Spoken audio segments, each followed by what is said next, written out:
Yo, what's up, guys? Welcome back to my Chubbs Reviews, where I bring you a review every Monday, Wednesday, and Friday. And today, we're starting off our X-Men reviews. Just reviewing tons of Marvel movies, or just movies in general right now. I'm kind of all over the place with it. I was doing like the Marvel MCU, cinematic universe reviews, and I did a ton of those. Didn't quite finish that yet, but I like to spice it up. I did some Blade reviews recently.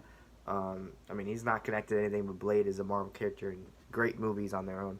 And now I'm with the X Men movies. I'm gonna try to obviously watch all the X Men movies, including like Dark Phoenix and the New Mutants and Logan and Deadpool, just anything involving the X Men.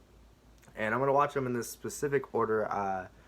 I don't think it's not the order they're released. It's kind of chronological, but also not watching. I don't know. You'll see. I don't think it matters which order I review them into, you guys. But yeah, today we're talking about X Men First Class. Finally, a minute in, and I'm saying what we're talking about.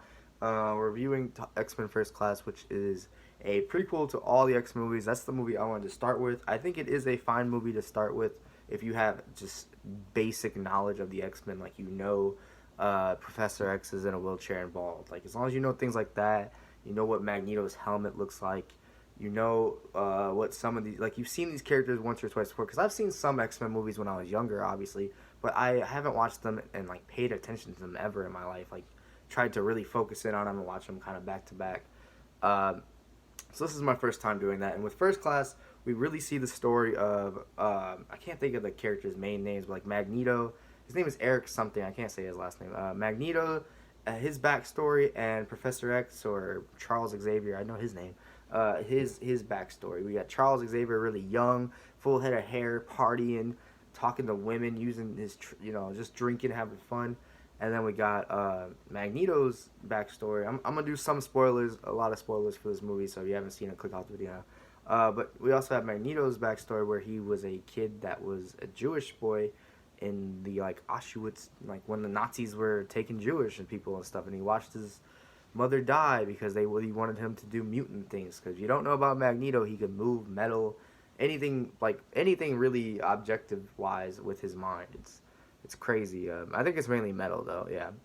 And then Professor X has a bunch of mind abilities. He does shit like this and can read your mind. He can fucking make you stand still and freeze. He can make you forget things, and he can read people's minds from like a lot far away in distances. And yeah, that's their two sides, and eventually these two characters come together. Magneto's more of on a revenge story, and Professor X is on a kind of save the world agenda. Some of the flaws in this movie is it's set in 1960s, so there's some Cold War shit going on, and they don't really do, unless I think it's just a little convoluted. They do well to try to explain it, but by the end of the movie, towards the end, you see like all these different militaries out in this water situation, and the camera's cutting to each like captain on each, like there's like a Russian ship, a Hungarian ship, a fucking American ship. It's just like, what? I don't know. I get its purpose for being there, but I think it's there a little too much. I think we really don't need it as much. It could have just like came in at the last second and kind of didn't need to be explained. But yeah, anyway. So in this movie, mutants and superheroes or shit like that, basically mutants in this world, have not been exposed to the world yet. So this is the first time they're going to get exposed by the end of this movie. Trying to, in a sense, my cats are fucking around, trying to save the world from creating World War III in this big ocean area. And the world, from what I got, it was being manipulated by, or even antagonized by our main villain in this. God, I can't think of the main villain's name, but it's played by Kevin Bacon, and he's a guy that can kind of absorb energy. He has a sidekick like Emma Frost. I know who Emma Frost is. She was cool in this. There was a guy named Azrael that was also his sidekick, which was like this devil guy looking guy, but he could like just teleport out of nowhere, and he was like teleporting in the air and just fucking dropping them. That was great. There are a lot of really dark, cool moments in this, especially towards the end when Magneto gets his revenge. I did say there'd be spoilers in this, so, but man, he puts the coin through the guy's head. That was like iconic, ironic genius. There's a lot of great moments in this movie like that, unforgettable moments, especially between our main characters here. Professor X, James McAvoy, the guy who plays Professor X, and Michael Fassbender, the guy who plays Magneto, have just perfection acting in this movie, especially towards each other. And they are the yin and yang of this, of them having the same goal in mind, but going about it completely different ways. And by the end of it, I mean, a lot of people talk about Anakin's switch to the dark side. Why does no one talk about Magneto's switch to the dark side? He was a fucking good guy, and he's just. I mean, I guess he was always not really a good guy. He always had the intention of getting revenge, but Professor X really tried to save him, you know, and not have him go to the dark side, and he did anyway. And we see like characters like Mystique's backstory. I had no idea Mystique was like a good person in the beginning, and she had such a close relationship with Professor X in the beginning, but by the end she's with Magneto. We see like Angel. I don't know if she's gonna come back later on. Beast. We see Beast, how he even turns into Beast.